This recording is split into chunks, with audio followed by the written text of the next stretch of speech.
berdoa, memuji dan menyembah. Inilah saat yang dinanti, firman Allah telah digenapi. Kulihat penuai yang terjadi, yang melanda seluruh bumi. Ku terima janji Allah bagi kaum Yehuda, umat yang berdoa, memuji dan menyembah. Inilah saat yang dinanti, firman Allah telah digenapi. Kulihat penuai yang terjadi, yang melanda seluruh bumi. Tuhan memberiku kegirangan dan sukacita melimpah. Minyak yang baru dicuci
kemudian kita buat Tuhan.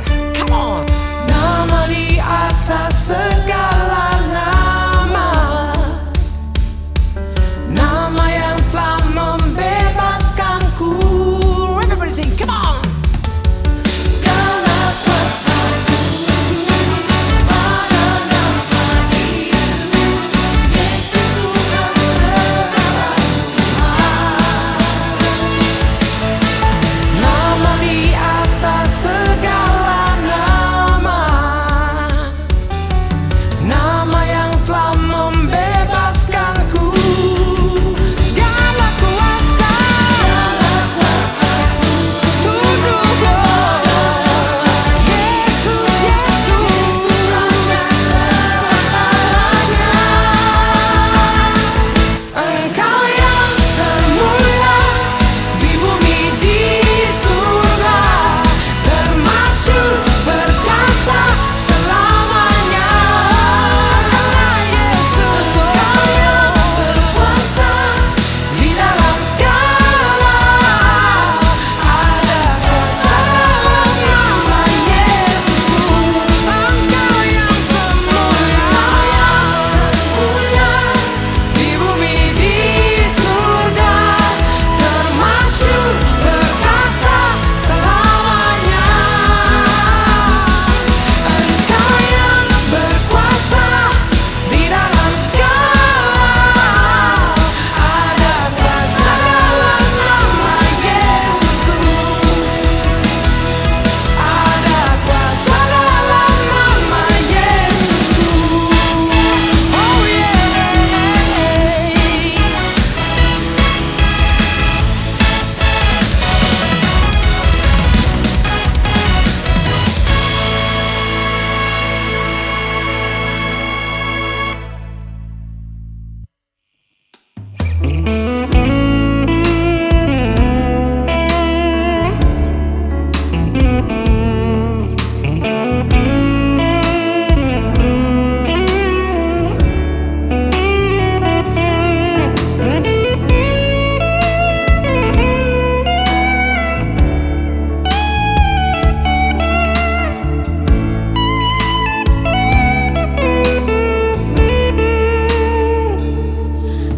Aku hendak bersyukur pada Tuhan karena keadilannya, dan bermazmur bagi nama Tuhan yang maha tinggi. Ya Tuhan, Tuhan kami, betapa mulianya namamu. Tuhan kami, dimuliakan atas seluruh bumi.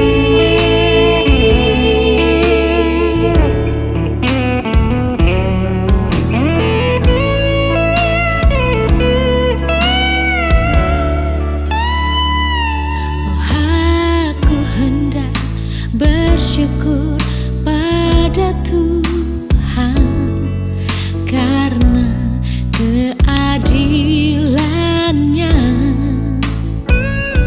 dan bermazmur bagi nama Tuhan yang maha tinggi.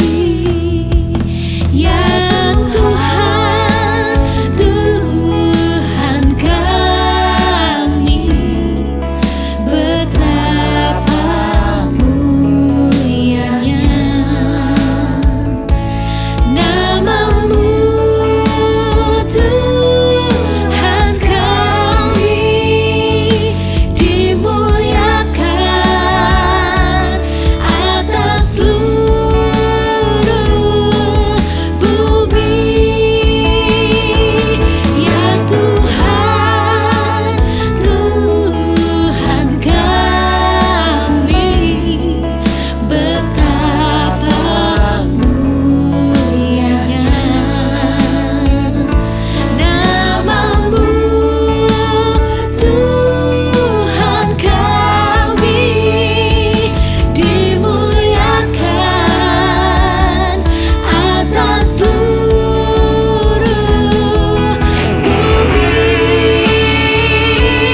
Halo Shalom teman-teman, ketemu lagi di ibadah Gereja Online Church bersama kita semua. Buat teman-teman yang rindu untuk didoakan, sekali lagi kita rindu untuk juga mendoakan teman-teman. So teman-teman jangan ragu untuk klik the prayer button atau teman-teman boleh isi di komen di bawah ini. Oke teman-teman, dan hari ini kita akan dilayani oleh Pastor Mario. So, kita akan berdoa dulu bersama-sama sebelum kita mendengarkan firman Tuhan. Mari kita siapkan hati kita bersama untuk berdoa. Kami bersyukur Tuhan untuk sukacita yang Tuhan kerjakan di tengah-tengah kami. Kami merasakan hadirat-Mu Tuhan di tengah-tengah kami ketika kami memuji dan menyembah-Mu Tuhan. Terima kasih Tuhan, dan hari ini kami mau buka hati kami Tuhan. Bicaralah kepada kami, isi hati-Mu melalui firman Tuhan yang hendak kami dengar Tuhan hari ini. Terima kasih Tuhan buat kesempatan yang indah kami boleh berfellowship bersama Tuhan di hari ini Tuhan, untuk bersama-sama mendengarkan firman Tuhan. Kami serahkan waktu ini ke dalam tangan-Mu, di dalam nama Yesus kami berdoa. Amin. Mari teman-teman siapkan hati kita untuk sama-sama diberkati lewat pemberitaan firman Tuhan berikut ini.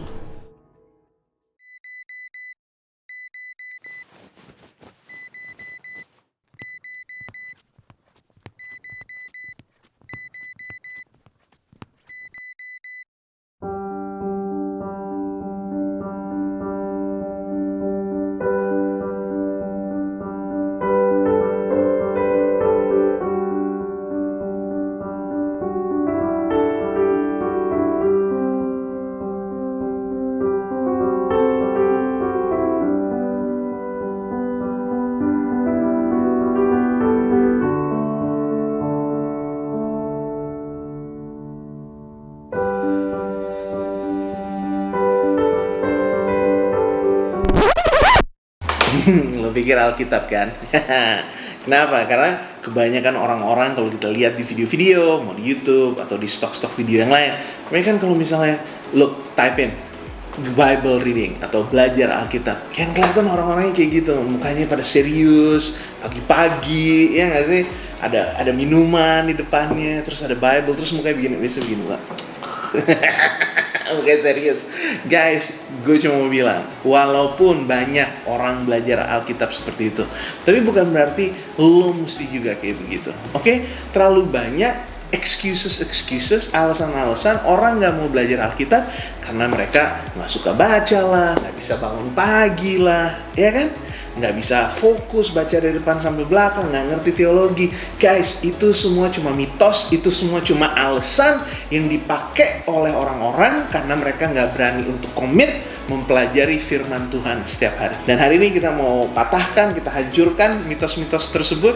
Kita mau tahu kebenaran, dan supaya kita bisa komit bagaimana setiap hari kita bisa berjumpa dengan Tuhan Yesus Kristus lewat Roh-Nya yang kudus dan firman-Nya yang hidup.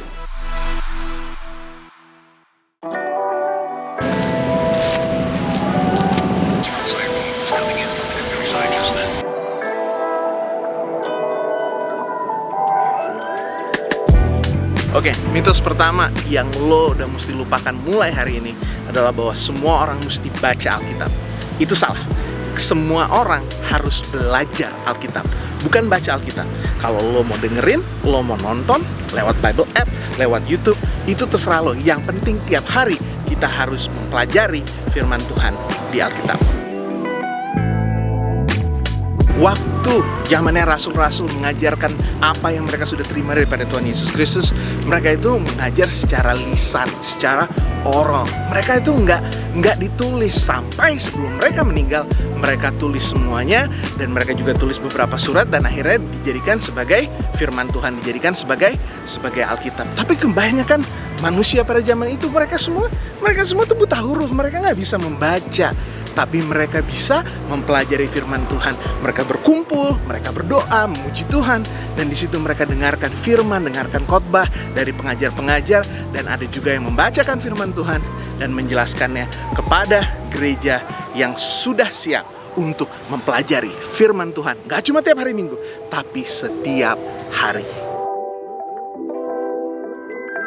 Dan guys, ingat, Kita ini ada di Indonesia, kita adalah orang Asia Tenggara. Dimana kebanyakan dari kita memang kita bukan orang yang suka membaca. Kita belajar itu lebih dari mendengar dan melihat daripada kita membaca seperti orang-orang yang ada di barat. Jadi lo nggak usah malu kalau misalnya lo baca langsung, aduh gue nggak ngerti, ya.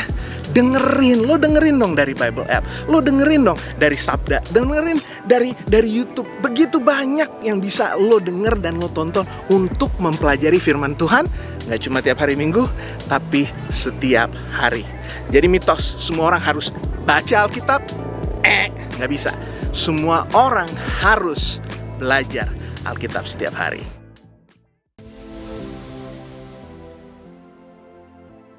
Mitos nomor 2 yang selalu menghambat lo untuk menjadi murid-murid Alkitab yang setia. Kita harus baca Alkitab dari depan sampai belakang. Dari Genesis sampai ke Revelation. Dari kitab Kejadian sampai ke kitab Wahyu. Kejadian, love the story. Iya nggak sih? Belajar tentang kisah Kejadian. Kita belajar tentang Abraham, Ishak, Yakub. Keluaran, even better, at least for me, ya nggak sih? Belajar tentang Musa, tentang Firaun, tentang the plagues, belajar tentang 10 perintah Allah, Gunung Sinai, ya kan? Tapi guys, selalu gagal, selalu terjatuh di mana? Di kitab Imamat. Dan di situ gue selalu nyerah. Karena dari cerita yang seru, dari cerita yang ya menegangkan, tau-tau gue mesti baca, men. Kalau dosa ini lo mesti potong ini, kalau lo lagi mau ini berarti hari raya ini lo mesti begini, mesti begitu, pada tanggal segini, bulan begini, gue langsung Dan karena gue jatuh di Imamat itu, ya akhirnya gue gak selesain baca seluruh Alkitab tersebut.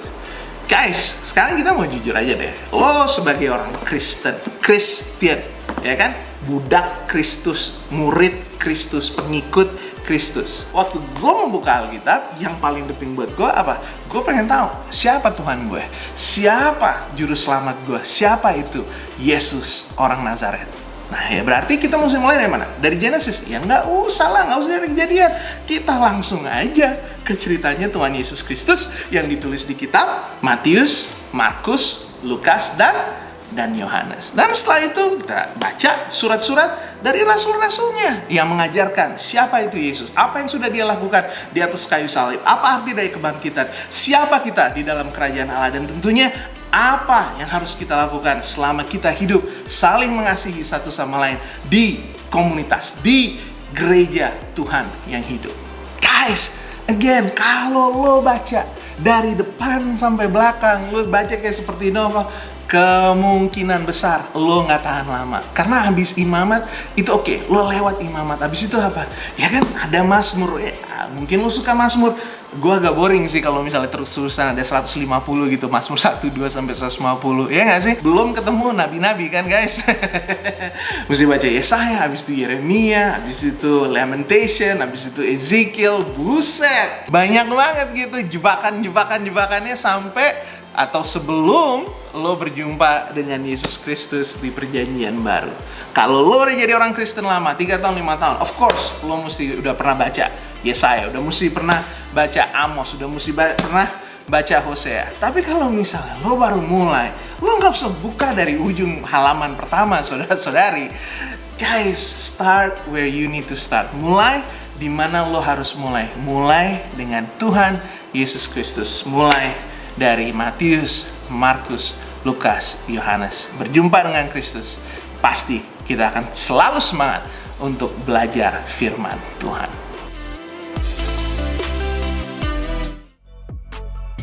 Mitos nomor 3, lo mesti mengerti teologi sebelum lo bisa mengerti Alkitab. Guys, kenapa mitos ini berbahaya? Karena nomor 1, itu jadi alasan gue bukan ahli Alkitab, gue gak pernah ke sekolah Alkitab, gue gak mau jadi gembala, gue gak mau jadi pendeta. Ngapain gue mesti mengerti ini? Oke guys, dengar ya, yang namanya transformasi, yang namanya revival, yang namanya perubahan itu terjadi bukan kalau orang-orang kayak gue yang udah sekolah teologi, yang jadi gembala, bukan kalau kita belajar Alkitab, tapi orang-orang yang gak tahu teologi formal, orang-orang yang masih kerja di bisnis mereka masing-masing, yang masih sekolah, yang masih ngajar, yang masih hidup sehari-hari di dunia sana.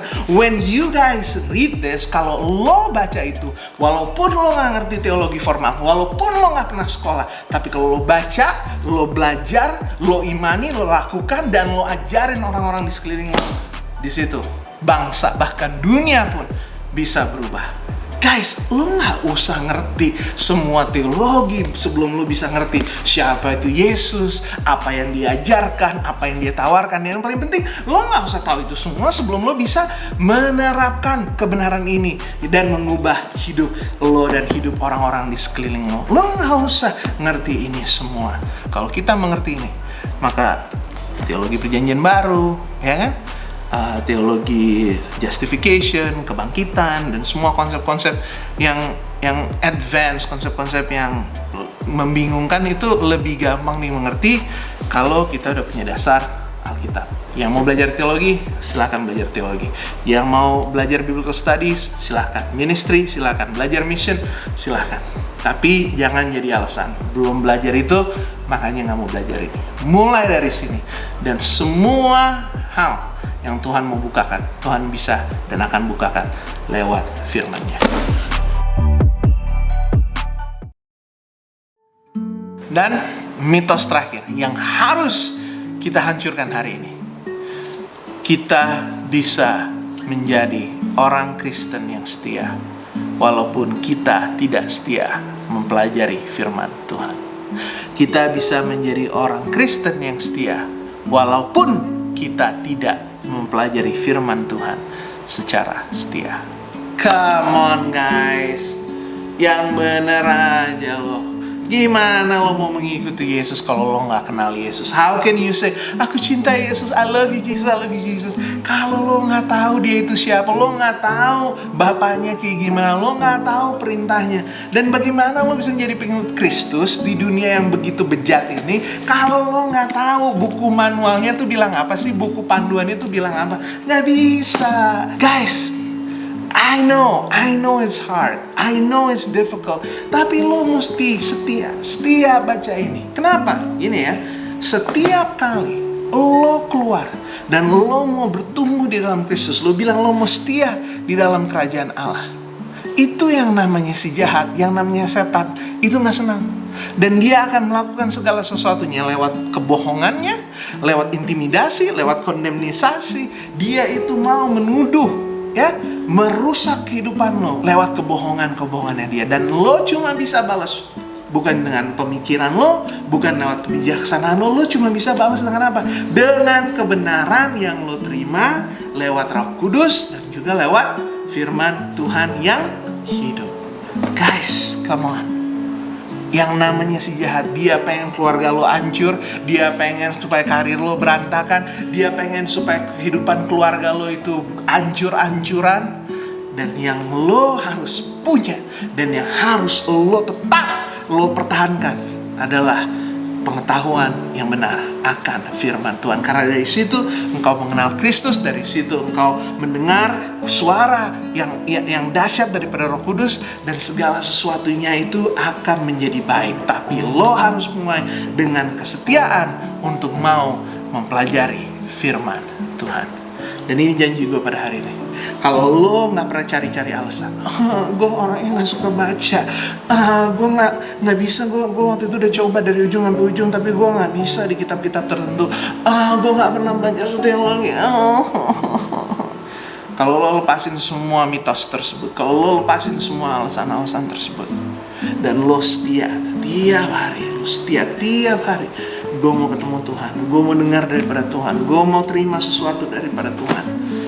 Gue janji, siapa gue janji, tapi ini yang gue percaya, ini yang gue percaya, bahwa kuasa Tuhan akan ada di situ. Karena kalau lo cari, pasti lo ketemu Tuhan. Dan di dalam Tuhan kita, di dalam nama Yesus Kristus, ada besar kuasanya. Mari kita berdoa. Tuhan Yesus, kita mau komit, nggak mau cari alasan lagi, nggak mau dengerin mitos-mitos lagi. Mesti beginilah baca Alkitab, begitulah belajar Alkitab. Enggak Tuhan. Yang bisa baca, yang mau dengar. Yang udah sekolah teologi bagus, yang belum pernah lihat buku teologi tetap harus belajar Alkitab. Dan kami tahu kok emang susah kalau baru belajar mesti baca dari depan sampai belakang. Nggak apa-apa. Mau mulai dari mana, terutama kalau mulai dari Matius, Markus, Tuhan pasti juga tetap bertemu dimanapun kita berada. Terima kasih Tuhan Yesus. Kami mau cuma doakan semua yang serius mau mengikuti Yesus, pasti banyak tantangannya. Karena itu kami berdoa, Tuhan jaga kami semua, biar kami boleh setia mempelajari firman-Mu di bawah naungan Roh Kudus-Mu, dan biar kami berjumpa dengan Tuhan kami, biar hidup kami diubahkan, supaya kami bisa mengubah keluarga kami, teman-teman kami, bahkan bangsa kami. Di dalam nama Bapa, Putra, dan Roh Kudus, semua yang percaya katakan amin. Thank you banget semuanya. Hey guys, like, subscribe, biasalah, you know the deal. Peace.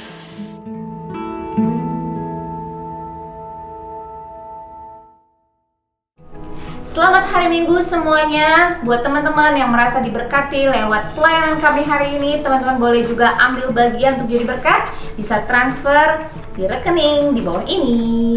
Dan juga buat teman-teman, tolong juga boleh comment, like, and subscribe semua media sosial yang ada. Dan juga teman-teman ditunggu kembali untuk bergabung minggu depan bersama dengan kami. Tuhan Yesus memberkati.